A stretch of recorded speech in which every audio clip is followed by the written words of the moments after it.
VR is confusing. Like, when you're dealing with the general public, non-gamers, non-tech people, there's going to be a lot of friction involved. And the first rule of fun is its clarity. It needs to be frictionless. It needs to be a seamless way to get in, because the more frustrated you are, the more you're out of the experience and into how does this work, and I have to press this, and then I join, and then I make a name, and then it's all like very technical, and it's from the experience point of view, from the average, Joe and Jane viewer, it's not fun.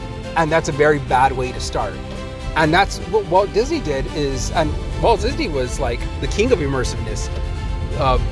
Disneyland is the first actual virtual reality because it made you feel like you were there, because there was also, not only did he work so hard to get you feeling like this was the real world and you were into it, he also took as much effort in removing the friction.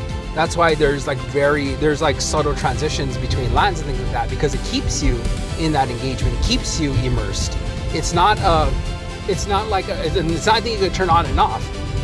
It takes a lot of time, energy to get people immersed, but it also takes as much to keep them in there. And when you have a very friction-filled process, you're going to lose that immersion, whatever immersion you built up to that point. So, and so I've seen that with a lot of VR games, is that even the really, really simple ones that were made to be super simple for all ages, there's still, I was at a VR arcade and then I saw this kid playing it and he kept asking the operator, what do I do now? How do I do this? Where do I do that?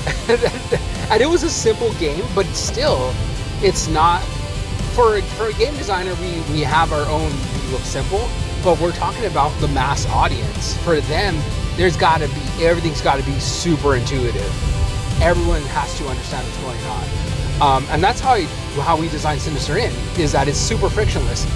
We've had people who didn't even speak English or, didn't even understand what the premise was, but they knew exactly what we did. We designed it so frictionless and so seamless and so intuitive that they knew exactly what they should be doing. So that's why everyone had fun. We had 8-year-olds and 80-year-olds having fun in the same experience. You can build something for all ages. It's just that it takes a different mindset. It's different from a game.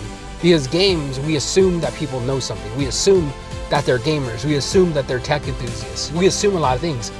When you're designing for the casual audience and for all ages and for all people, you can't assume any of that. In fact, you assume the opposite. You assume they don't know what a game is. You assume that they're not tech enthusiasts. But you also never punch down at them. You never make it like you don't make it so simple that you're almost that you're insulting them, So anyway, so that's why a big part of it is that friction to get in, is that clarity, is that seamlessness. If it's not easy to get in and they spend so much time figuring out the technical aspects of it, like, okay, the R button is for this and the trigger button is for that, and I put my name in, forget it. That everyone talks about building immersion, but a big part of building immersion is keeping immersion. The opposite of keeping people out of reality. And the more you're putting all these rules and like find this and then find this and then look behind you and throw the thing at the thing, you're actively fighting against immersion. That is not immersion.